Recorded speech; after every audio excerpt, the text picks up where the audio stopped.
Dear student of class 7th, I am starting your new chapter number 10, respiration in organisms.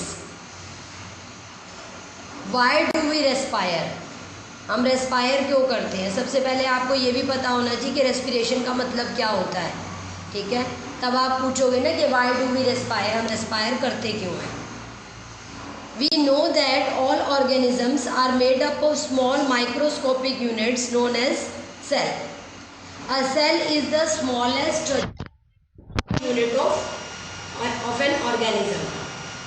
Each cell of an organism performs certain functions such as nutrition, transport, excretion, reproduction. To perform these functions, the cell needs energy.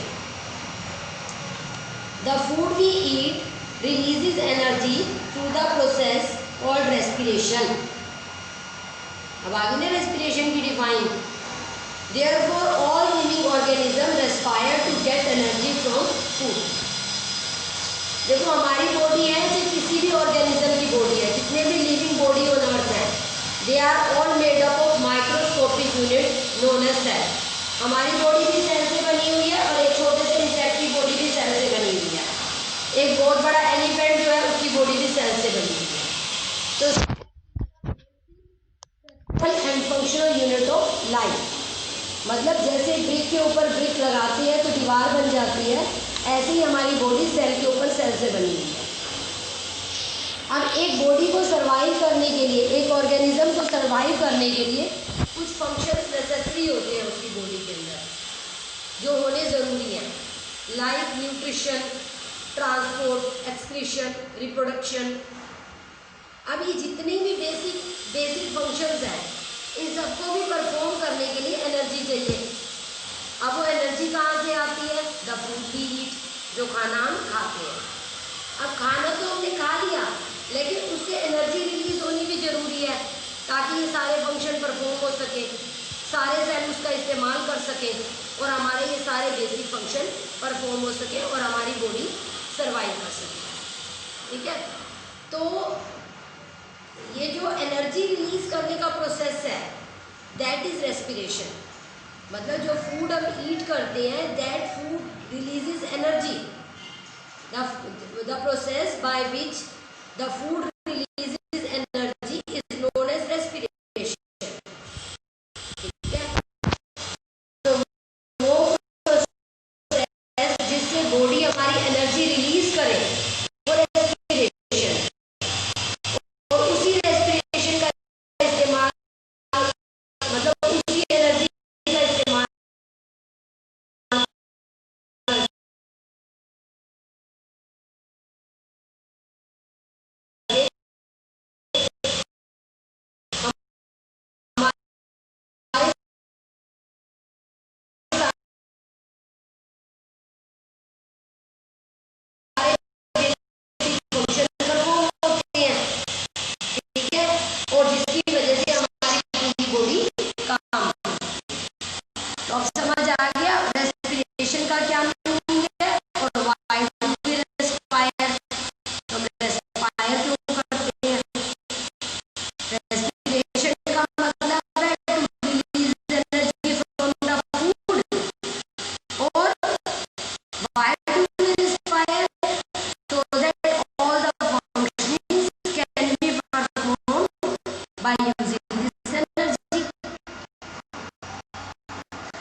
transported to all parts of the body and ultimately to each cell.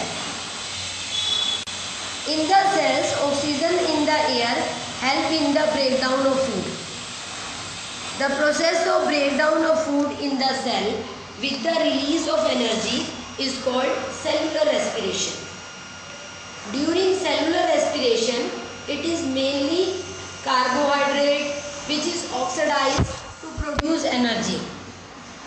In other words, glucose plus oxygen gives us carbon dioxide plus water plus energy. Cellular respiration take place in the cells of all organisms. Now it is of two types, aerobic and anaerobic. देखो जो भी हम breathe इन करते हैं उसमें oxygen है, उस oxygen का all parts of the body तक पहुंचना जरूरी है, मतलब हर सेल तक ऑक्सीजन मिलनी ज़रूरी है। ठीक है, जो ऑक्सीजन हम लेते हैं, अंदर लेते हैं, वो ब्रेक डाउन ऑफ फूड में हेल्प करती है। जो खाना हम खाते हैं वो हमारे डाइजेस्टिव सिस्टम ने ब्रेक डाउन तो कर दिया। आपको मैंने डाइजेशन प्रोसेस पूरा समझाया था, ठीक है, उसमें मैंने आपको बताया था कि फूड तब तक ब्रेकअप होता रहता है जब तक कि वो बिल्कुल सोल्यूबल फॉर्म ना ले ले, जब तक कि ब्लड उसे इजीली ट्रांसपोर्ट करने लायक ना बन जाए तब तक फूड ट्रांसपोर्ट होता रहता है, ब्रेक डाउन होता रहता है। और जब फूड बिल्कुल ब्रेक डाउन होकर सोल्यूबल फॉर्म ले लेता है फिर ब्लड जो है उसे each cell of the body तक लेकर जाता है। ठीक है, और साथ में क्या है, हमने जो ऑक्सीजन को ब्रीथ इन किया है वो भी all part of the body तक पहुंच गई, मतलब टू ईच सेल पहुंच गई। अब ये जो ऑक्सीजन हमने ली है और ये जो फूड पहुंचा है हर सेल पे, ये फूड जो होगा वो ऑक्सीडाइज होगा। The food get break down with the help of oxygen. The food get break down with the help of oxygen and releases energy, and this is known as cellular respiration. अब आप कहोगे cellular का क्या मतलब है? Cellular word हम इसलिए use करते हैं क्योंकि ये हर सेल पे टेक प्लेस हो रही है रेस्पिरेशन, हर सेल के ऊपर एनर्जी रिलीज हो रही है, हर सेल पे फूड पहुंच रहा है, ऑक्सीजन पहुंच रही है और फूड जो होगा वो ब्रेक डाउन होके ऑक्सीजन की हेल्प से एनर्जी रिलीज करेगा। That's why it is said to be cellular respiration. Question paper में आता है कि why the respiration process is named as cellular respiration, तो आपने यही आंसर देना है जो अभी अभी मैंने बोला है। अब ये सेलुलर रेस्पिरेशन में जो ग्लूकोज है आपका, जो आपका फूड ट्रांसपोर्ट हुआ है to each cell of the body by the help of blood, वो फूड ऑक्सीडाइज होगा ऑक्सीजन की हेल्प से टू रिलीज एनर्जी। तो ये सेलुलर रेस्पिरेशन की रिएक्शन है।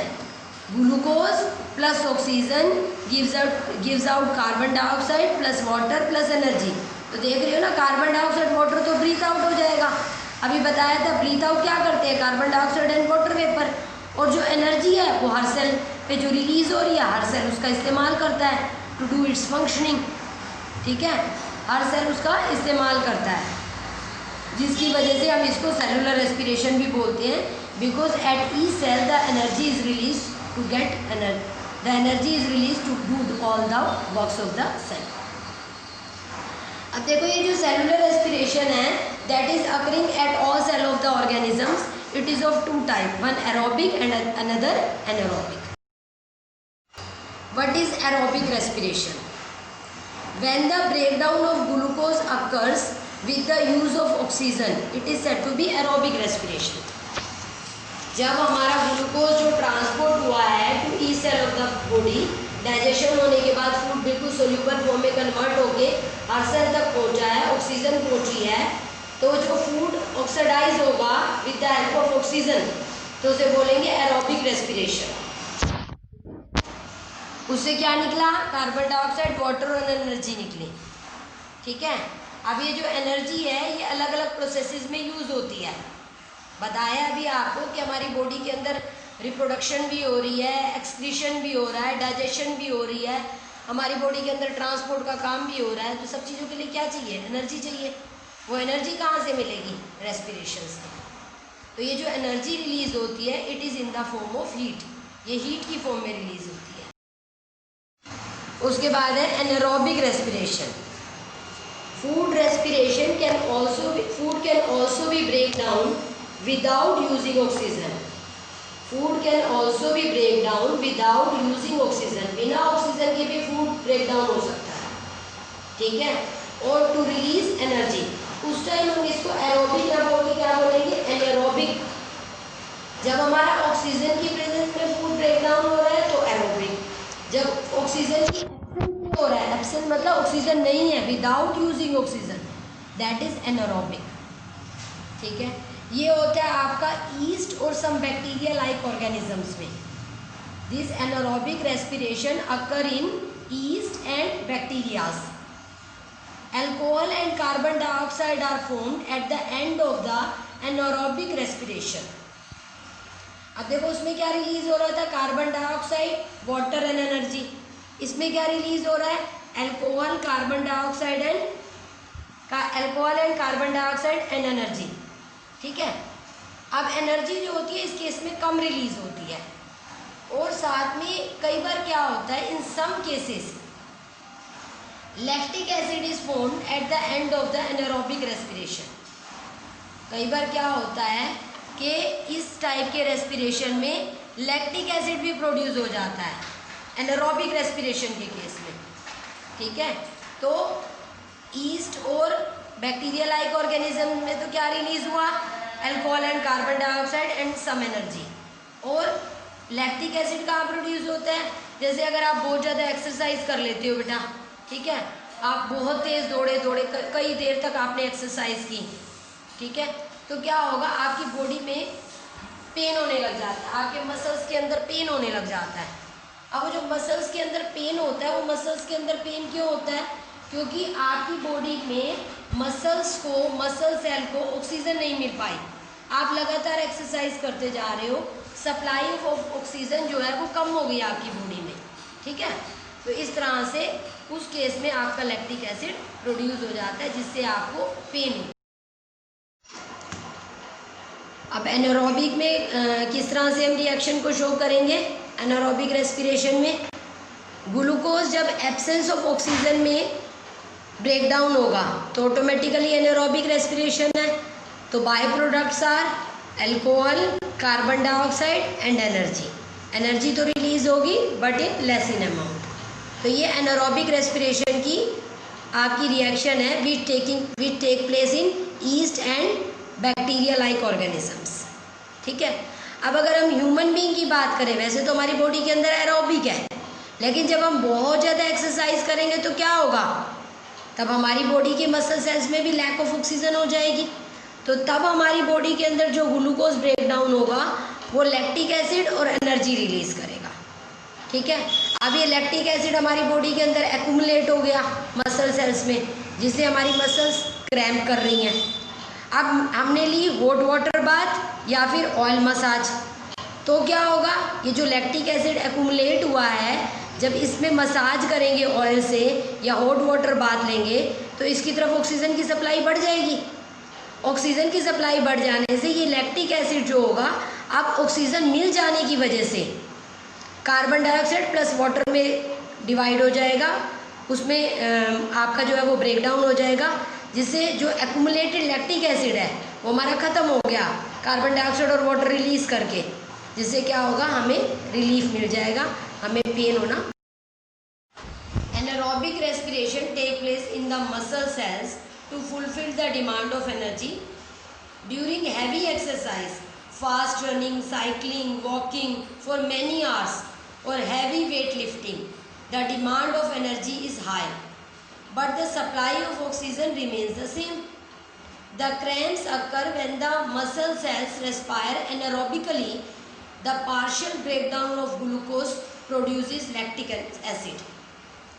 The accumulation of the lactic acid causes muscle cramp. We get relief from cramps after a hot water bath or a massage. Hot water bath or massage improves the circulation of blood. As a result, the supply of oxygen to the muscle cells increases. The increase in supply of oxygen result in the complete breakdown of lactic acid into carbon dioxide and water.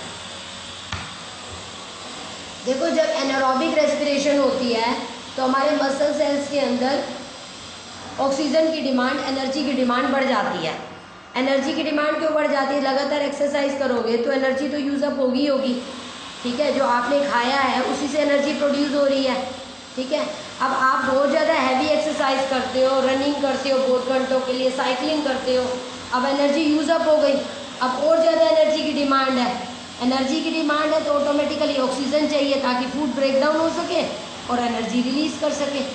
लेकिन oxygen की supply एक limited amount तक है, तो उससे क्या होगा, energy produce नहीं हो पाएगी, और जो आपका फूड है वो एनर्जी तो रिलीज करने के लिए ज़रूरत तो है, लेकिन ऑक्सीजन सप्लाई प्रॉपर ना होने की वजह से वो जो आपका फूड है वो ब्रेक डाउन तो हो जाएगा, लेकिन लेस ऑक्सीजन की वजह से वो लैक्टिक एसिड प्रोड्यूस कर देगा।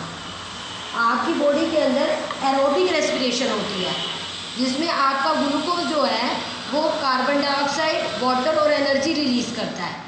लेकिन क्योंकि ऑक्सीजन की सप्लाई प्रॉपर नहीं है, तो इसीलिए प्रॉपर ऑक्सीजन की सप्लाई ना होने की वजह से, लैक ऑफ ऑक्सीजन की सप्लाई होने की वजह से वो फूड ब्रेक डाउन होकर लैक्टिक एसिड और एनर्जी प्रोड्यूस कर देता है। अब वो लैक्टिक एसिड जो होता है वो हमारे मसल सेल्स के अंदर एक्यूमुलेट हो जाता है, इकट्ठा हो जाता है। That leads to muscle cramp. हमारी मसल्स जो होती है वो क्रैम्प करना शुरू हो जाती है, दर्द करना शुरू हो जाती है due to the accumulation of lactic acid.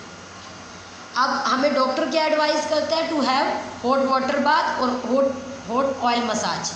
ठीक है, या तो हम ऑयल से मसाज करें या फिर हॉट वाटर बाथ लें, ताकि उस साइड जहाँ पर हमें मसल क्रैम्प हुआ है, जब हम बार बार मसाज और हॉट वाटर बाथ करेंगे तो वहाँ पर ब्लड सर्कुलेशन बढ़ जाएगा। ब्लड सर्कुलेशन बढ़ जाने से उस साइड ऑक्सीजन की सप्लाई बढ़ जाएगी, और मसल सेल्स के अंदर जब ऑक्सीजन की सप्लाई बढ़ेगी तो जो लैक्टिक एसिड कलेक्ट हुआ है वो ब्रेक डाउन होकर carbon dioxide and water and energy release कर देगा। जब ये कार्बन डाइऑक्साइड और वाटर रिलीज़ कर देगा तो लैक्टिक एसिड ख़त्म हो जाएगा, और जिससे हमें रिलीफ मिल जाएगा, मसल्स रिलैक्स हो जाएगा। अब what is the difference between aerobic and anaerobic? Aerobic respiration का मतलब क्या है और एनारोबिक का मतलब क्या है, ये अब काफ़ी देर से आपको बताया हमने। अब इसमें अगर डिफरेंस आता है तो डिफरेंस किस तरह से लिखोगे? Aerobic, it occurs in all organisms, it occurs only in bacteria, fungi, germinating seeds and certain animal tissues. Second point, oxygen is required, oxygen is not required. Third point, complete oxidation of glucose, incomplete oxidation of glucose. देखो, aerobic तो बहुत सारे animals के अंदर, बहुत सारे organisms में होता है, ऑलमोस्ट ऑल ऑर्गेनिजम्स में एरोबिक ही होता है। लेकिन कुछ बैक्टीरिया हैं और कुछ फंगी हैं, या फिर जो सीड्स जर्मिनेट कर रहे होते हैं, अभी जर्मिनेट मतलब धरती के अंदर धीरे धीरे बाहर निकल रहे होते हैं, नीचे की साइड उसकी सीड, और सीड जो होगा वो नीचे की तरफ आपकी रूट और ऊपर की तरफ शूट बना रही होती है, उस टाइम जो है एनारोबिकली रेस्पायर करते हैं ये। ठीक है, और जब हम बहुत ज़्यादा एक्सरसाइज करते हैं तब भी हमारी बॉडी के अंदर सब एनारोबिक रेस्पिरेशन अकर हो जाती है। तो एरोबिक में ऑक्सीजन चाहिए, एनारोबिक में ऑक्सीजन नहीं चाहिए। एरोबिक में कंप्लीट फूड ऑक्सीडाइज होता है, जिससे लॉट ऑफ एनर्जी रिलीज होती है, और एनारोबिक में क्योंकि ऑक्सीजन है ही नहीं, या फिर बहुत कम है, या है ही नहीं, तो फिर उस केस में इनकम्प्लीट ऑक्सीडेशन होगी, तो ऑटोमेटिकली क्या होगा? Less energy is released. उसके next point, oxidation result in production of carbon dioxide, water and energy. Oxidation result in production of ethyl alcohol, carbon dioxide and less amount of energy. ठीक है, तो जब हमारी aerobic respiration होती है तो हमारे प्रोडक्ट्स क्या क्या बनते हैं? कार्बन डाइऑक्साइड, वाटर और एनर्जी। और एनारोबिक होती है तो क्या प्रोडक्ट्स बनते हैं? Alcohol, carbon dioxide, energy release तो होती है बट बहुत ही लिमिटेड अमाउंट में होती है। ठीक है, तो अब आपका लेक्चर जो है आज यहीं तक ही है। आपको मैं रेस्पिरेशन में काफ़ी अच्छे तक एक्सप्लेन कर दिया और डिफरेंस भी बता दिया। ये बहुत ही इंपॉर्टेंट पार्ट है आपका, ये चैप्टर ही वन आपका बहुत ज़्यादा इंपॉर्टेंट है, बट इस चैप्टर के अंदर ये जो रेस्पिरेशन में एरोबिक और एनारोबिक तक का है, ये बेटा 10 तक एज सच आप लोगों का यही चलेगा। तो please with written practice prepare well, and if any problem occur you may write on WhatsApp. Okay, thank you.